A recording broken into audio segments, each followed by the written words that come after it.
দুপুরে খাওয়া দাওয়ার পরে চলে এলাম মামা শ্বশুর বাড়ির ছাদে।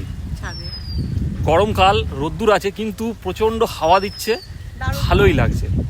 রোদ্দুরটা অতটা গায়ে লাগছে না। তা আমি এসছিলাম এর আগে একবার দুবার উঠেছিলাম ছাদে, তা আজকেও মনে হলো, সুস্মিতাও বললো চলো মামাবাড়ির ছাদ দেখিয়ে আসি, এই ছাদে ওর অনেক স্মৃতি আছে। আমি চলো তোমার স্মৃতিগুলোই একবার দেখে আসি। তা ভালো লাগছে, এখন পুরো ফাঁকা তো মনে হচ্ছে একটু প্রেম করি। আচ্ছা, প্রেম তো যে কোনো বয়সেই করা যায়, তাই না? আর অনেকে জানতে চেয়েছিলে, কমেন্টে আমি দেখেছি যে আমাদের লাভ ম্যারেজ না অ্যারেঞ্জ ম্যারেজ। তা আমাদের দেখে, বন্ডিং দেখে কি মনে হয়? আমাদের বিয়ের একটা ছবি ছাড়তে হবে।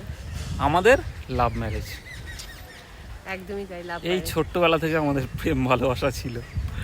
তা যাই এরকম হোক, ছোট্টবেলা থেকে নাকি, মানে যা তারা যা তা কোথা, এরকম ছোটবেলা থেকে ওই আর কি। তা চলো এখন নিচে যাব, সবাই আমাদের জন্য অপেক্ষা করছে। আর বেরিয়েও যাব আমরা, বেশিক্ষণ এখানে থাকবো না। তা আমাদেরকে এরকম একসাথে দেখে কেমন লাগছে অবশ্যই কমেন্ট করে জানিও। বন্ধুরা বলবে খুব ভালো লাগছে, যারা আমাদের ভালোবাসে তারা আমাদের বলবে ভালো লাগছে, আর যারা আমাদের সহ্য করতে পারে না বলবে একদম বাজে লাগছে, এটাই বলবে। না কোনটা ধরো, আমি চুলটা বাঁধি, গরম লাগছে। আমি ক্লিপটা মনে হয় নিচে রেখে এসেছি।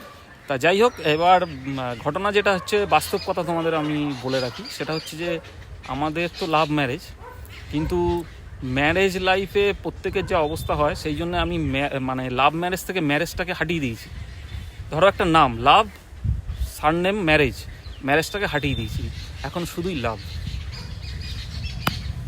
শুধুই ভালোবাসা। ঠিক আছে।